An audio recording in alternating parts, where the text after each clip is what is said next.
Good morning, everyone. Good to see y'all. It's another Texan in the room, y'all. Hello, my name is Marianne Maldonado. I'm the CEO of the World Affairs Council of Greater Houston and former national board member. It's my honor to see you and to do the introduction. We're grateful that we have a strong engagement and appreciate you taking the time to be a part of this important conversation. This session is called The Rebalancing of U.S. Foreign Assistance, and the topic connects us directly to our conference's overarching theme, The World on Balance, by examining how America's foreign assistance tools, priorities, and partnerships are shifting in response to a rapidly changing global landscape. Now it's my pleasure to introduce our moderator, Chidi Blyden, a member of the WACA National Board, and she will bring her deep experience in leadership and global engagement and will guide us through our thoughtful and insightful discussion. Please join me in welcoming our panelists and Chidi Blyden. Well, thank you, Marianne, and thank you for all of you for joining this conversation. We appreciate you taking the time to come to our breakout session and hope that we will have a really good conversation following a few remarks from our panelists. We think that the Q&A and the questions that you all will ask will really drive, I think, some of what we are trying to understand as we look at the new age of foreign assistance. I just want to say this will be the best breakout session. It'll be the best breakout session, as always. So you are a part of this conversation. This is not one of the stuffy rooms where we're not going to really get into, I think, some of the deep questions that we've been wanting to ask. And so, as Marianne alluded to, this session is about foreign assistance. And it has long been a key instrument of American influence abroad, advancing development, security and defense, and shared prosperity. But as domestic priorities have shifted and global competition intensifies, the United States is reassessing where and how it deploys its resources. This session will help to explore how America is recalibrating its aid commitments and what is gained or lost in the delicate balance between values, strategy, and priorities, alongside budgetary realities. So I wanted to take a little minute, just a quick second, to level set on the definition of foreign assistance. Each of us here on this panel come from a different agency. I was formerly at the Department of Defense and worked very large, mostly on Africa and Western Hemisphere. We have representatives that were formerly at State Department, USAID. We don't have the gentleman from the World Bank with us, but we also have the private sector represented in how the U.S. Really executes foreign assistance. So foreign assistance, just for a generic definition, is described as the U.S.'s instrument to advance development, security, shared prosperity, and we use tools such as humanitarian assistance, security assistance, and development assistance through the various U.S. agencies. So it's not just, I think, what many maybe consider as development, but it is a myriad of different tools that we have in our toolbox. And so for this conversation, I'd like to introduce our three panelists who come, like I said, with their own steeped experience. Paul Foldy is PSC's Vice President for International Development, where he serves as the lead for the Council of International Development Companies and was focused on the U.S. Agency for International Development, but you'll let us know if that's still true. That's it. You see, formerly known as USAID. Formerly known as, okay. And Chris Milligan is working in a Vietnamese is another one of our panelists. He joined USAID in 1990 and is a current advocate for the continuation of, I would say, our U.S. aid development style, traditional development, as part of our foreign assistance package. And Uzra Zay, last but not least, is the president and CEO of Human Rights First, a leading international organization advancing freedom and human rights. And so we'll go ahead and kick off this conversation. And I'm going to start with Uzra. So we have already talked in the green room, so you all don't have this background context about how this is going to be somewhat of a contentious conversation, only because we are obviously such strong advocates of what we know to be traditional foreign assistance. So Uzra, I wanted to ask you, what strategic interests have historically driven U.S. foreign assistance, and how are those interests changing today? And how are domestic political pressures shaping America's willingness to invest in aid abroad? Well, thank you, Chidi. And I'm going to echo a comment you made at the outset that based on my 3 decades at the Department of State, serving Republican and Democratic presidents, I absolutely concur that foreign assistance is really an essential instrument of U.S. national security and prosperity. And we see this going back to the Marshall Plan and its anchor role in the reconstruction of Europe, but also the construction of an international rules-based order. We see this at the founding of USAID by President Kennedy at the height of the Cold War, but also the cusp of decolonization. We see this through line to President Reagan's speech at Westminster and the launch of the bipartisan, the nonpartisan National Endowment for Democracy. We see this through the post-9/11 war on terror, U.S. interventions in Afghanistan and Iraq, and the ongoing battle to save Ukraine's democracy. So I think the strategic interests are myriad, but they can be summed up as security interests, geopolitical competition, economic growth and prosperity, coming back to U.S. workers, U.S. jobs, U.S. companies, but also development, humanitarian, peace, and democracy and human rights, which was my bailiwick in my last public service role as Undersecretary for Civilian Security, Democracy, and Human Rights. I think there's a famous assertion by Tom Friedman that 2 countries with 2 McDonald's have never gone to war. Well, it was actually disproven with Russia's further aggression against Ukraine. But I would say that healthy democracies that are truly inclusive, with governments accountable to the people, are anchors for international peace, security, and prosperity, and never fall in the categories of U.S. adversaries. Just a couple of additional points I would make in terms of, the strategic value of foreign assistance properly done. It is an investment in a more safe, just, and prosperous world that ultimately delivers an ROI to the American people. And one statistic, going back to the Marshall Plan, is that 12 of the top 15 U.S. trading partners are former recipients of U.S. foreign assistance. I'd also just assert that it's not charity, it's not a giveaway, it is guided by U.S. national interests, not necessarily the greatest needs. So if you look at, the last year for which we have comprehensive data, 2023, the top 4 U.S. foreign assistance recipients, Ukraine, Israel, Jordan, and Egypt, none of these are lowest income countries or LDCs. There is, of course, an evolution in these strategic interests. So if we go back to 2001 onward, that top 4 is slightly different. It's Afghanistan, followed by Ukraine, followed by Israel, followed by Iraq. So you see how U.S. interventions, and particularly U.S. military interventions, play a preponderant role, where I think that sometimes there is just a really misguided focus on a politicized anti-aid agenda where one $25,000 grant draws the attention without people looking at the bigger picture. I mean, this brings me to the shifting tides that we are all experiencing now. And I would be the first to acknowledge domestic considerations with respect to the cost of living, affordability, stagnating job growth, inflation unabated, that can guide public concern on the ROI or the value of these investments. But I would also add that we have seen a weaponized, politicized agenda that is trying to vilify foreign aid itself, the nonpartisan practitioners, the U.S.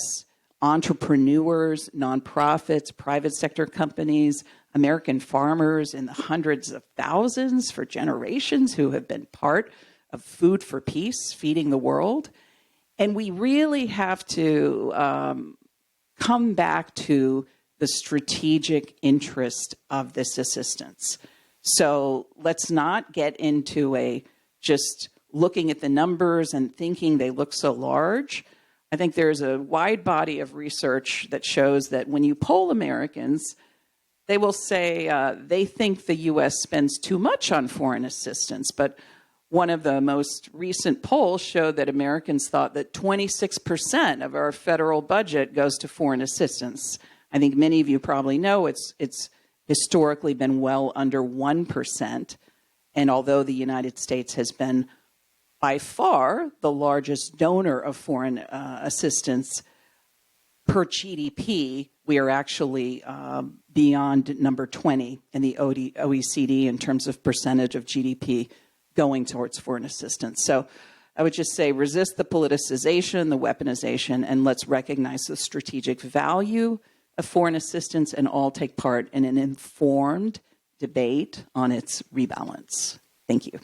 Well, I appreciate that. And I thank you for mentioning something that I think is always debatable, and that is whether or not national security interests play a role in foreign assistance.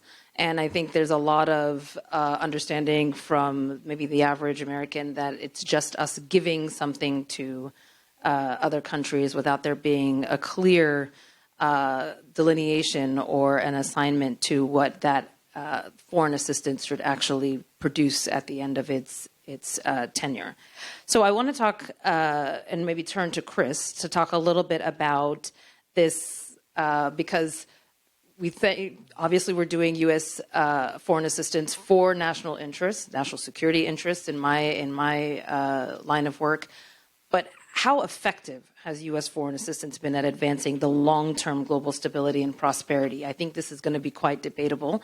I was at AFRICOM at the standing up of it in 2007, and it was devised in a way that was really specific. It had a general for defense. It had a civil military relations ambassador from the State Department for that particular line of effort. And it also had a development administrator from USAID. And what a lot of people don't know, it also had a public-private partnership office for any of the myriad of issues that could happen on the African continent. You've got 54 countries. Not all of them need a hammer, so not all of them needed a general. Not all of them needed a development solution, and not all of them needed diplomacy. But it was designed in a way to be able to answer the call of our national interests, depending on and using which tool in the toolbox. So I want to turn to you to see how effective has U.S. foreign assistance been in doing that? AFRICOM is going into its 16th year, but many of you have experience over your careers over how long it has been. We've been doing this type of assistance in this way, and is it effective? Thank you, Chidi. And I really appreciate all the interest in this room and the ability to speak here today. And by way of background, I actually was detailed to the Pentagon to stand up pre-war planning before the war in Iraq, deployed, and I was the first civilian in Baghdad and was there for 2 years doing stabilization work. And I also led the U.S. government's response to the Haiti earthquake down, so I'm quite familiar. Now, the American people, through USAID, have touched billions of lives across the world.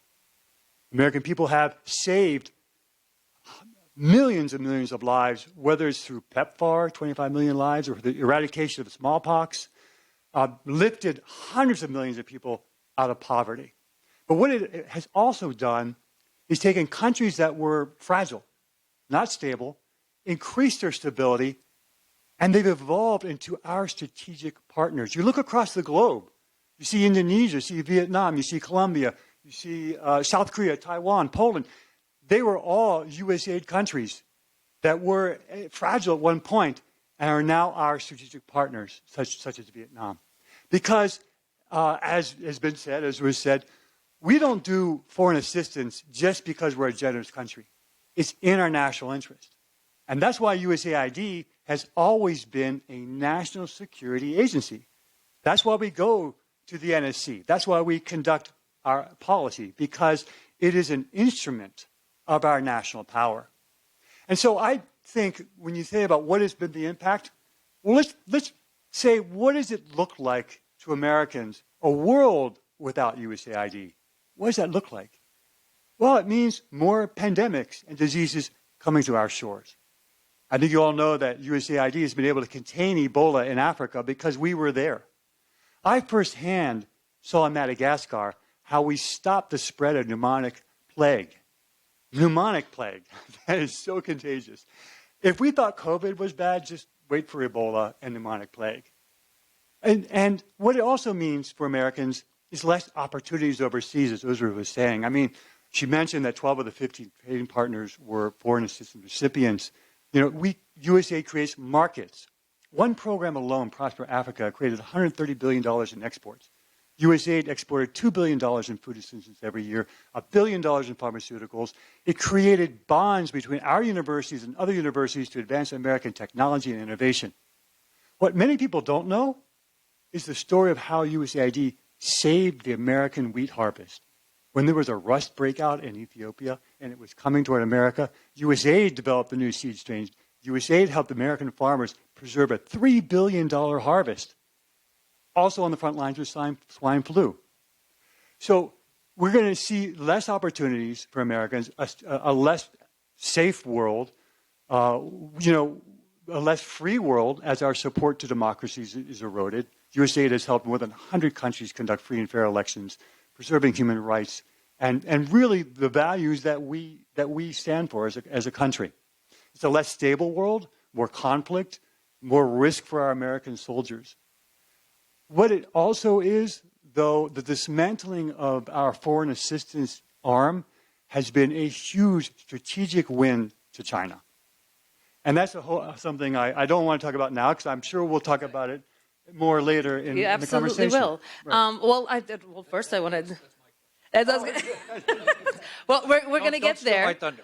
We're going to get there. We told you this was going to be a fun one. So I want to push back a little bit, because I believe what you said is a little bit... maybe a strong word is alarmist, but that we won't be a safer place, we won't be a safer world. And I want to say this is not the first time that we've had to think about development in a different way, or how we exude our foreign assistance.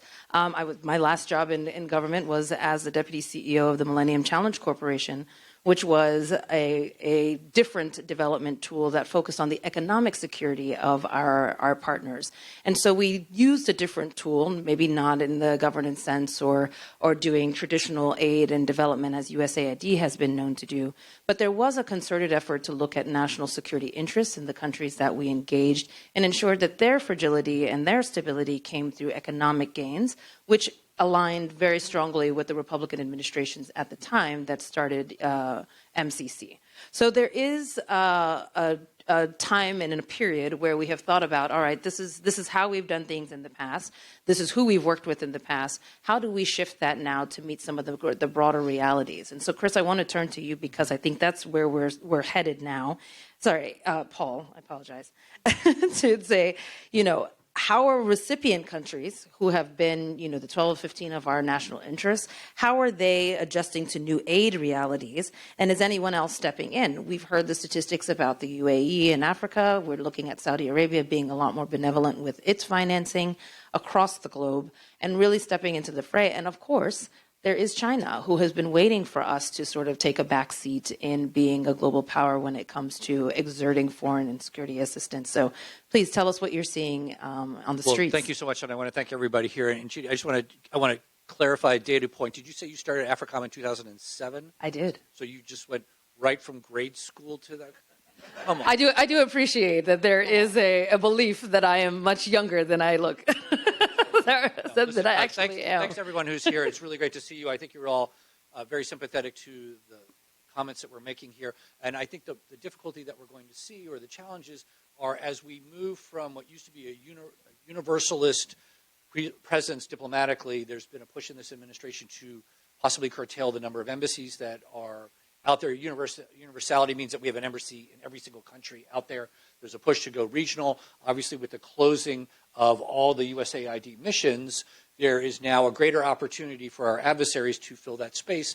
And there is no question that this administration, this is where it's a little bit confusing to me, where the administration understands clearly that China is a peer competitor, both militarily, economically, and now I think they're beginning to understand diplomatically. So it's confusing to me by the actions that they've taken to not understand the negative consequences and the opportunity it affords to those who are obviously clearly our antagonists, but also some of who are our frenemies, where sometimes we agree with them and sometimes we don't, but it's giving them the opportunity to step in there where we had admittedly, oftentimes our aids came with conditionalities, particularly for MCC, as you know, Chidi, where you've got to meet certain benchmarks before we're going to give it to you, which I think had tremendous support in the Republican side in particular, and that's why, again, it's a little frustrating to me to see the lack of congressional support that has been there historically for foreign assistance. And again, this is giving opportunities for folks to come in and fill the void. Power abhors a vacuum. And as Chris has absolutely said, and Ezra has said too, this is a projection of power.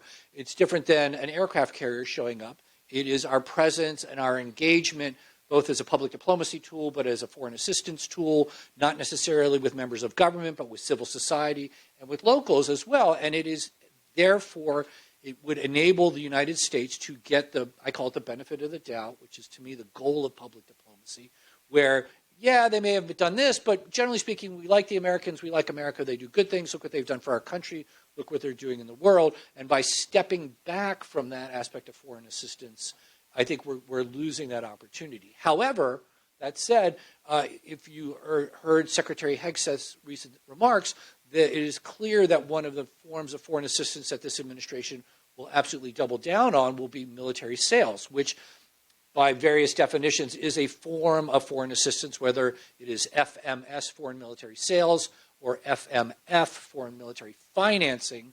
It is absolutely within the purview of the United States. It's historical. We've always done it. It's just a question of, will that now completely supplant traditional, where my folks come from, long-term development aid and institutional reform, whether it's governance or health or education, and will we now, as a country, only go down the military road? Now, obviously, from that perspective, it's going to be, that's a job creation machine up to a point, and that melds with this administration's economy first, America first. How does it benefit the United States? And it's just a question of how will that happen, and what changes will that bring on who our new allies will become. And we're just going to have to see how that goes. So I think that's a great point as far as the domestic importance of sort of bringing this administration's focus to job creation, because I think many of us have not looked at what is being proposed now, the private sector being the pointy end of the spear for this foreign assistance engagement to be the tool. But I want to focus again on the pointy end of the wheat shaft. The wheat shaft. Because as Chris mentioned, so there was a dramatic shift when all of a sudden we weren't going to be sending grain, and there were farmers who had locked in contracts. And that is going to have huge economic impact on the part of the country that is traditionally a Republican base. And it's fascinating to me to see how their voices are not being recognized to the degree that I thought they would have been in the halls of Congress and therefore back in the White House. I had this challenge when I went out to Madison, Wisconsin, but I've come out to a couple of the different WACA councils, and each of you have industries that are important to our global economy, but also to our job force and workforce creation ecosystem. And so I think what you're mentioning as far as, yes, we're saying defense or military sales or foreign military sales, but what does that look like? That's technology. That is dual-use drones for agriculture and for border security.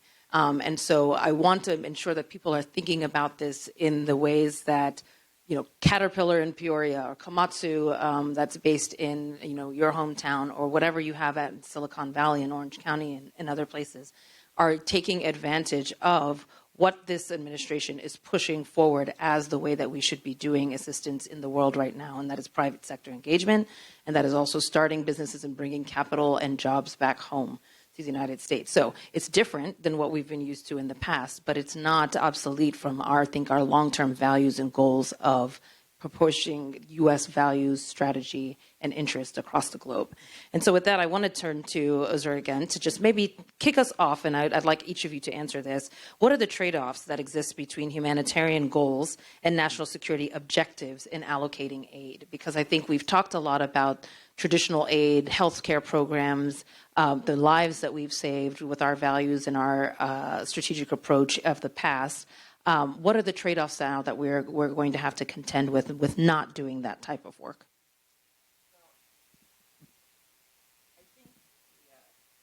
I think the just wholesale evisceration that we've seen down the line of U.S. humanitarian leadership, U.S. human rights leadership, but also, U.S.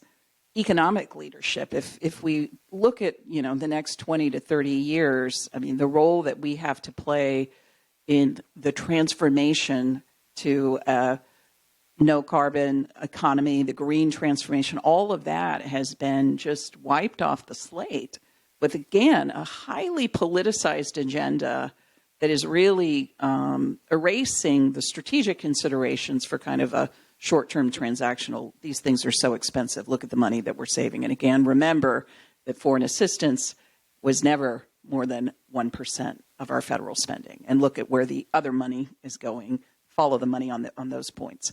I think on the humanitarian side, it's really important to come back to the international norms of neutrality, of independence, of accessibility of humanitarian aid, because if we walk away from addressing humanitarian crises, it just results in further destabilization that creates opportunities for the worst actors to fill the void. And, let's look at the Sahel, just for a case in point, where you have offshoots of Al-Qaeda and ISIS wreaking havoc. You have, a wave of military juntas who have taken over, who are not delivering for their people. And it creates a zone of instability that threatens coastal West Africa and, stalwart U.S. partners like Senegal, Ghana, Nigeria, who I would still consider a U.S. partner, even though we've heard some rhetoric to the contrary. So again, it's a very short-sighted view to say, I'm going to save X amount of money by not spending this, these funds on humanitarian support, when I just want to remind everybody, in this disrupted world, we are living through peak forced displacement, over 140 million people forcibly displaced from their homes. Those trend lines are only going up. Humanitarian support is not the panacea. It's not the cure-all. But if you remove that foundational support, you are in for much greater trouble. And, I was a diplomat in Syria in the mid-'90s under the Hafez al-Assad regime. I was a human rights officer with that, replacing that gentleman over there, Ambassador Larry Silverman. I think Larry and I both saw the untenable nature of Assad family rule that was bound to blow at one point. And you can say, why do I care about human rights in Syria? Well, created one of the world's greatest humanitarian crises. It created an opening for ISIS to set up a caliphate. That caliphate exported that terrorism all over the world. I was the number 2 at our embassy in Paris through a 3-year period of a wave of terror attacks inspired by ISIS, but emergent from that original injustice and repression in Syria.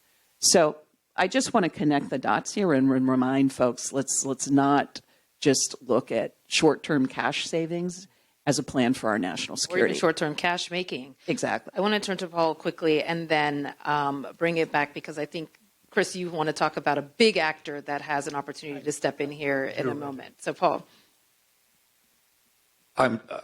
It's too depressing. No, I think one of the concerns that we have, of course, as Ezra was saying, is that as we pull back, will we see the next version of a terrorist cell embed itself in a country and then destabilize its neighborhood and then come to the United States? Because as Chris was mentioning, vis-a-vis pandemics and epidemics, one of the rationales that proponents of foreign assistance were always able to do was, we are trying to strengthen healthcare systems across the globe so that if there is an outbreak, we are able to help that country contain it so it doesn't spread throughout the globe and therefore to the United States. And then the question will become, will a destabilized country have that same situation where bad actors are allowed to propagate and then permeate their region and then come to the United States? And will it get to the point where, God forbid, we have another 9/11 where all of a sudden we're refocused on we took our eye off the ball? And that, I think, is the great fear.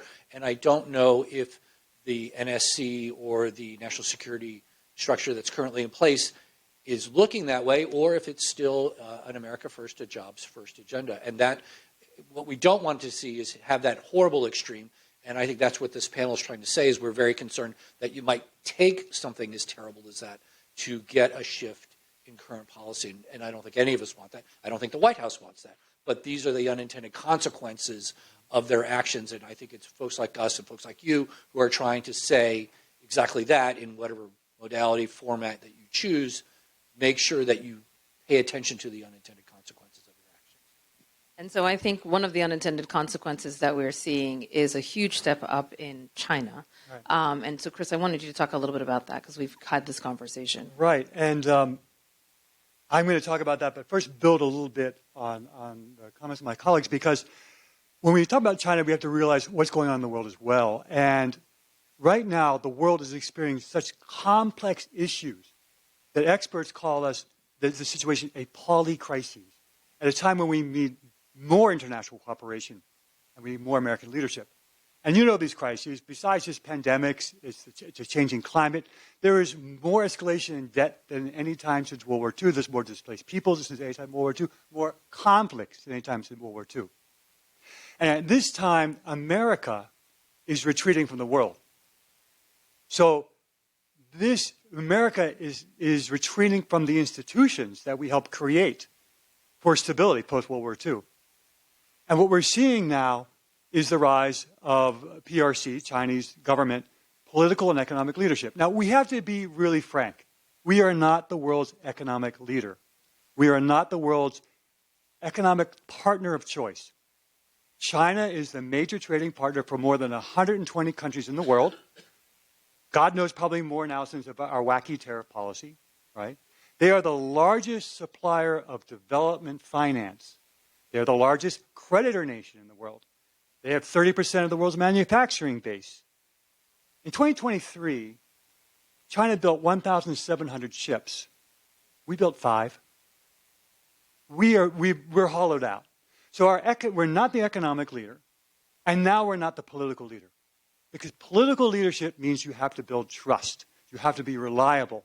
And we've told these countries, you do not rely on us. When I was in Burma was opening up, and they didn't know whether to trust the United States. And the Chinese told the Burmese, don't trust them. They're like moonlight on the water. They will not be there for you. Yeah. It's deep. Right. So what we're seeing now is the abdication of U.S. leadership. We've seen Chinese being the economic partner of choice, and now being the political partner of choice. And I'll just one more example of that. China is moving into lead positions in international organizations. Why do we care? Well, for example, the International Telecommunications Union, which no one has heard about, sets international communication standards. So China is defining the standards for 6G. China now has more patents in 6G than we do. China will determine the standards for technology to its own advantage and to our disadvantage. And that's why we should care. So can I do a two-finger? Please do a two-finger on that. So I agree with Chris on much of on the economic aspect, except for the dollar. It's still the dollar diplomacy. And we're still the dollar is the currency. It's a question, though. In 10 years, will it still be? Economist had an article that de-dollarization is the only reason it hasn't happened yet is there's real no alternative. But the BRICS are pushing for it. And de-dollarization means that we would no longer be able to afford our debt, and our interest rates will go through the roof. Our debt right now is 128% of our GDP. Economically, we're becoming more like the countries I used to work in, right? Our middle class has shrunk to record low levels so that Peru has a more equitable income distribution than the United States. And that's why I think people are frustrated. And that's why I think we're isolationists. And that's why people say, I don't want to give my money overseas. We have to fix things back home. Well, this is a fun bunch. We warned you. Take your Xanax now. Please do. And on the upswing. I just want to add one more data point with respect to China and their complete absence of leadership internationally on humanitarian issues. We ran the data in my prior undersecretary role, and at the time, the U.S. was giving 1,000 times what the PRC gave to the UN humanitarian system.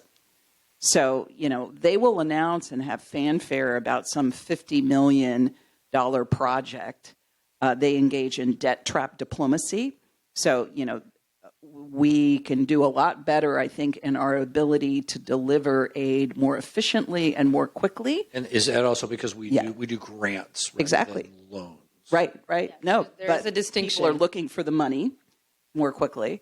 But the point is, they are contributing close to nothing compared to their economic power to international development and particularly humanitarian needs. That's absolutely correct. However, they're opportunistic. When there was a massive earthquake in Burma, we did not deploy our search and rescue teams. China deployed theirs. China saved lives. We did had not. terminated them. Correct. Yeah. Well, exactly. we terminated the contracts to get them there. And we had food in warehouses that couldn't go to Burma. And the Burmese said, why did you do this? So you're absolutely right. But China's being opportunistic and filling that void. I think you've made a good distinction between the optics of China's benevolence to the world. I feel this the most in Africa, where you hear about the One Belt, One Road initiative, you hear about predatory loans, you hear about a hospital being built, and you get a lot of mixed messages about what is China really doing on the continent in a way that makes sense. Critical minerals. And they also have national interests, as we do as well, and they have done this. People are thinking this is something new. Over 70 years. The original Libido Corridor Railroad was the actual Chinese railway from the 1950s that was built and took critical minerals out. So they have been there and will continue to be there the same way they are in South America. But there is this distinction between grant funding, which the United States has done a huge preponderance of in many parts of the world, and how China tries to shift its conversation to look like it is as benevolent as the United States has been in its ability to be able to give foreign assistance across the world. So all is not lost and all is not done. We're going to take this conversation to an upward swing, and we're going to start talking a little bit about what the next generation of American assistance strategy needs in order to remain credible and impactful. I think we have talked about some of the pitfalls, the consequences, unintended consequences, the lack of engagement, what that means for our values and how we're perceived across the world.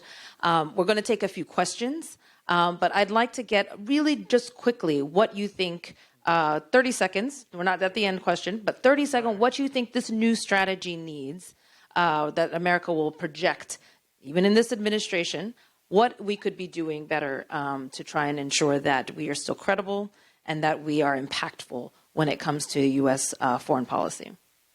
I'm going to go right down the line. You get 30 seconds. 30 seconds. Really quickly, as more mechanics. Our foreign policy, our foreign assistance was always funded by special interests. So we weren't meeting our strategic interests. We were responding to special interests. The budget was all earmarked. If we are now in tabula rasa, you have to define special interests. If we have I'll let you do that when we go down.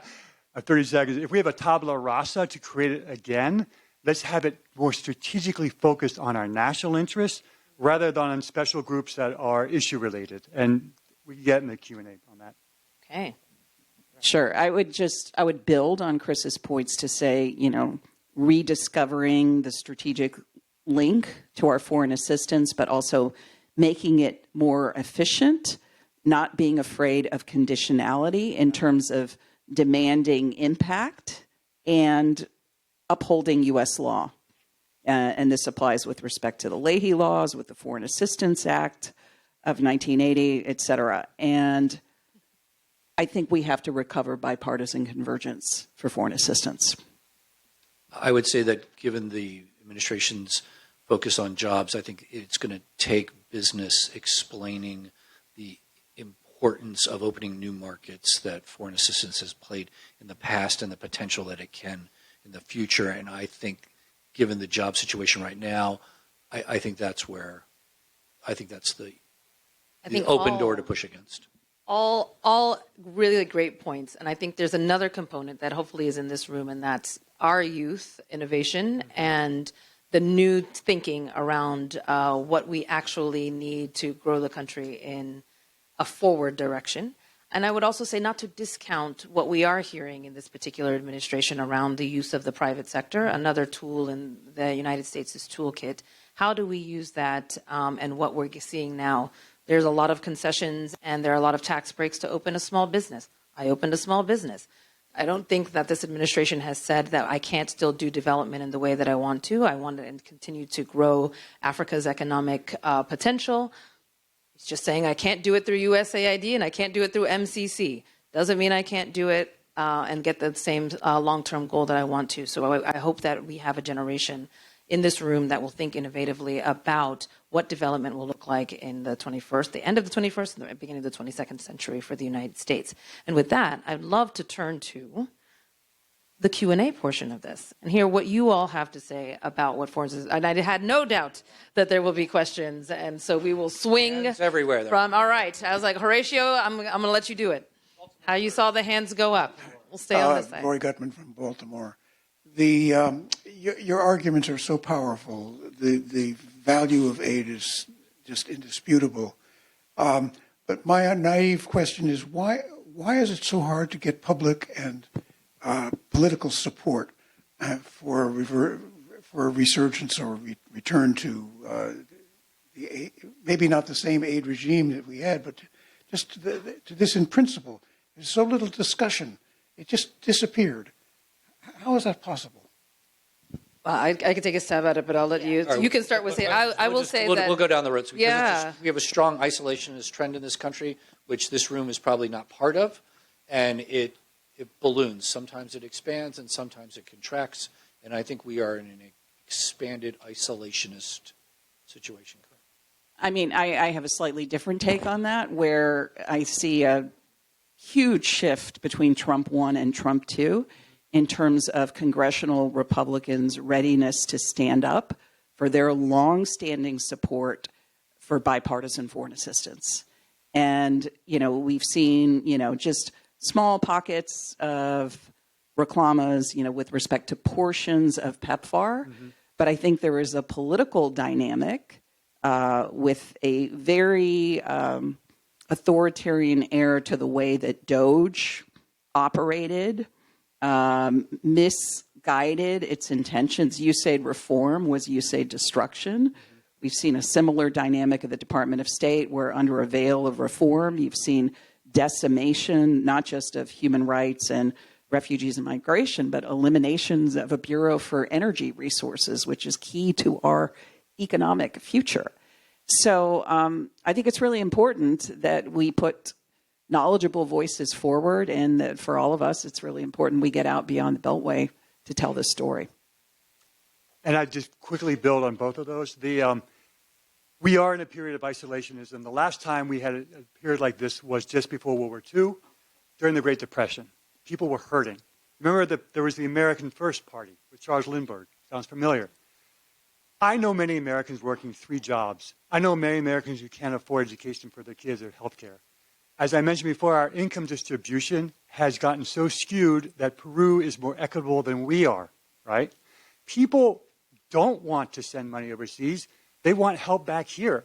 And they also want a party that's going to do something. And they'll say, well, at least this party's doing something, right? So they want that vision, and they need that communication. I think that and combined for the fact that it's been difficult to explain to the Americans in one soundbite why it's important, and that this administration had a lot of propaganda based on falsehoods, that we were buying condoms for Gaza, and that they were creating balloons and bombing the Israelis. We were providing condoms to Gaza, Mozambique to confront HIV/AIDS, and that made sense, right?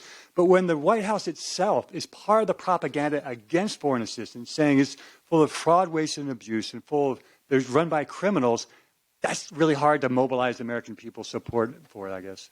I think that's a great point, and I'll just sum up with communication is key. And I think many of us in here have an appreciation for data-driven analysis and data-driven foreign policy. And I think we, as Ezra said, we have to really get outside of the Beltway.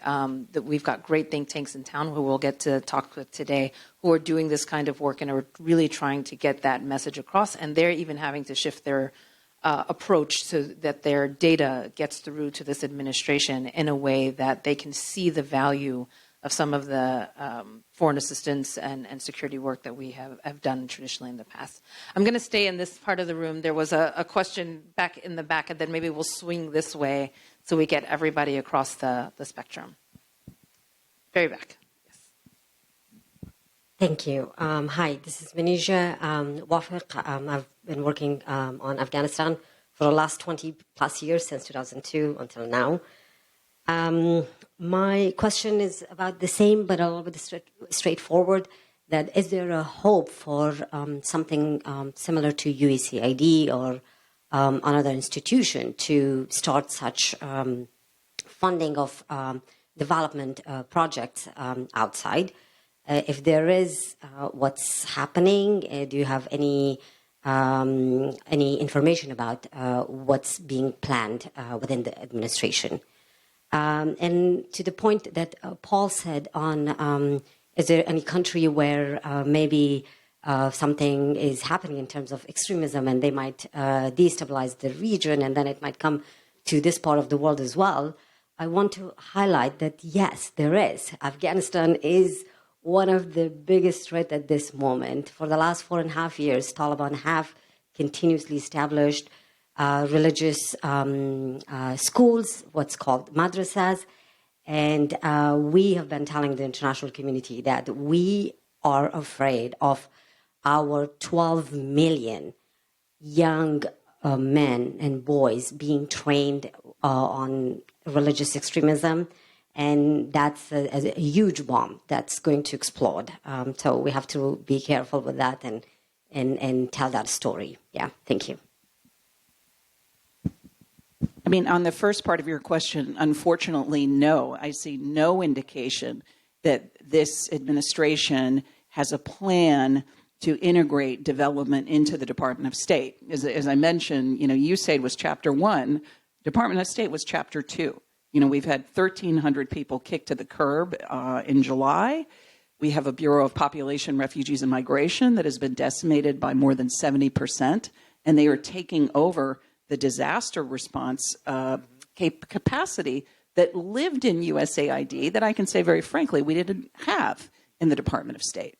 So all of that said, I think we are going to need to have that capacity, and it has to come back in some form because you simply can't do it by decimating the receiving institution, in this case the Department of State, and expect to get a better result.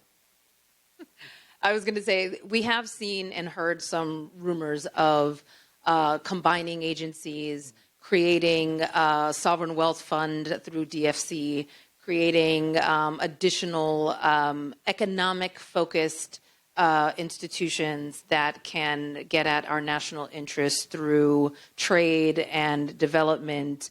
MCC was folded under the State Department, and it was very interesting the projects that this administration kept. All of the ones that dealt with energy security, all of the projects that dealt with our reach in regions of the world that were either on the Atlantic or countering China or in the Pacific. And then the others were those that dealt with areas of the world that had critical minerals.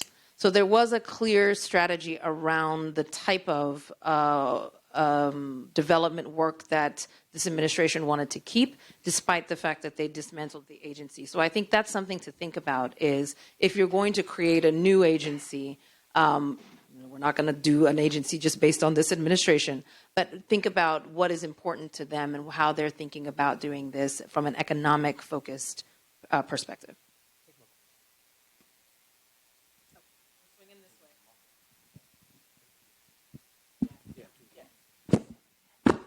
What do you think the ideological differences in energy between the right and the left, fuel versus green energy, is playing out in this?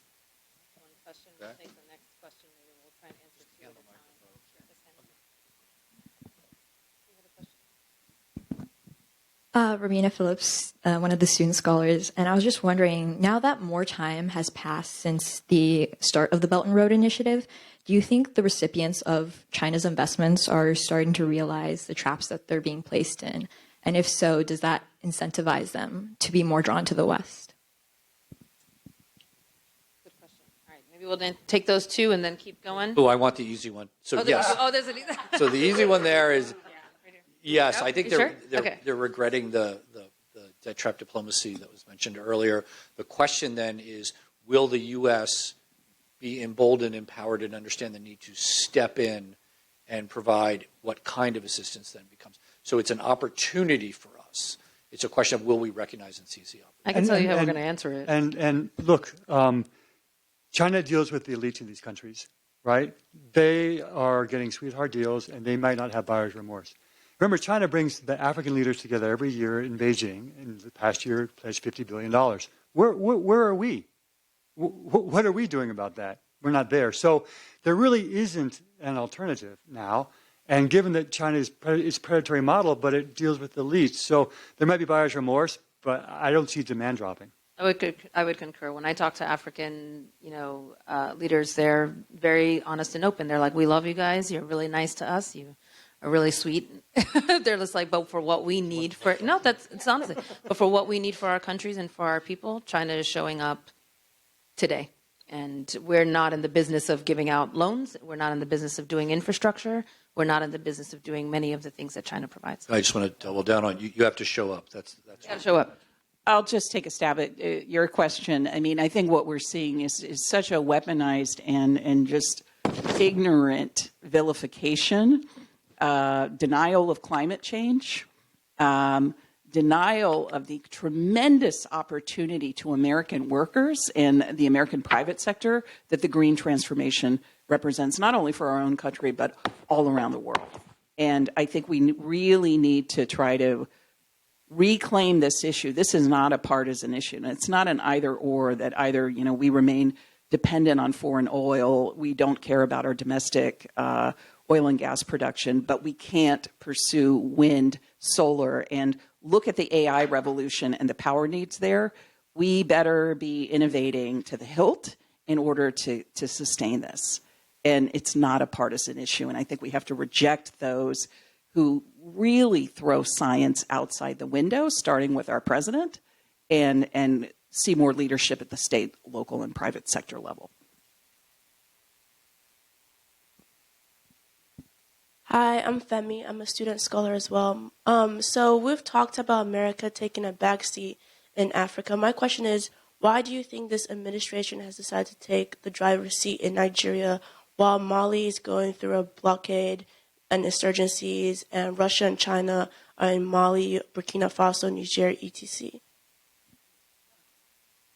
Oh, is that me? Okay. Well, I'll do a really quick answer on that. Interests. Where our interests align in the Sahel, they were more aligned with our interests with the French. And with the French sort of taking the lead in the Sahel and being more critically challenged by the loss of their Francophone countries, that was an ally response to helping our ally, less about us helping the Africans in the Sahel.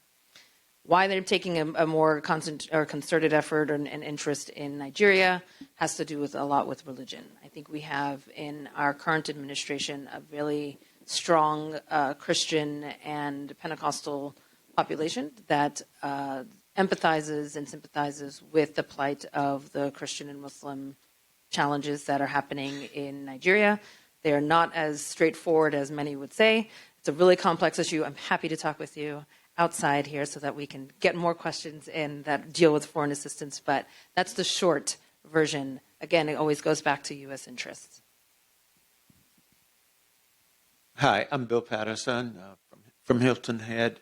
Can somebody say where we are right now? And we've been talking about the future of assistance, but what's the remnants of U.S. aid? And we hear it's sort of been transferred over to the State Department, but is there anything going on?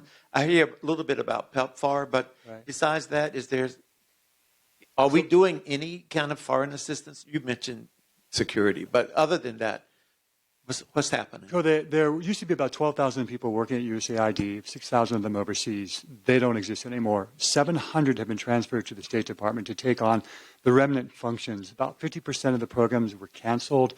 There was a rescission of about $7 billion. So there's been a big ramping down. Now, the approach to dismantling USAID, which is still legally an entity, was the Humpty Dumpty approach. It was to break it so it could never be put back together again.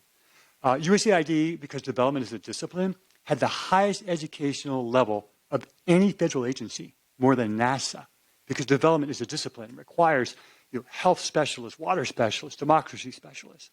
So that capacity is gone, and it's gone forever, because it's not coming back. It'll take generations to rebuild that. So now we have an administration that is announcing, for example, a special health initiative to the Philippines without a health office to implement that. So we're in a sort of a dysfunctionality stage right now, and you have a lot of very committed people, career people at the State Department and the remnants of aid, trying to figure this out and trying to advance America's interests, but without the tools and the resources and the support they need. Let me take one here. Maybe able to get everybody in if we can do really short questions. Ezra, did you want to answer while we're... Chris's point about what's happened at the Department of State, and we have seen a decimation of democracy, rights, and governance funding from the Department of State. It also represents overreach, challenging Article I congressional appropriations. I'll give you a data point. The Bureau of Democracy, Human Rights, and Labor, which was also decimated by 75% by staff cuts. 396 of their 398 congressionally approved grants were terminated by rescission by OMB. And what that means is human rights defenders in China, Nicaragua, Venezuela, and beyond are basically left hung out to dry. And let me do a quick note on that. The employees who worked for us overseas are now being targeted by their governments and threatened, and we are not helping them. You leave no person behind. Well, we have. And that's something as American I find unacceptable. I think we'll maybe only get in one more question because we are right up against lunch. And so quick question, and then we'll do a quick wrap. Great to see you, Ezra. Thank you. Sorry if I missed this right at the beginning. You referred to the Development Finance Corporation briefly just a second ago. So is that one very small area where there is kind of a bipartisan consensus to expand?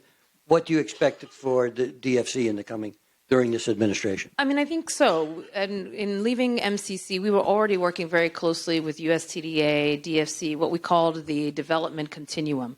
We had tools in our economic toolbox that you could use if you were somebody who needed a grant, all the way to somebody if you needed a loan from DFC. And there were many different things in between.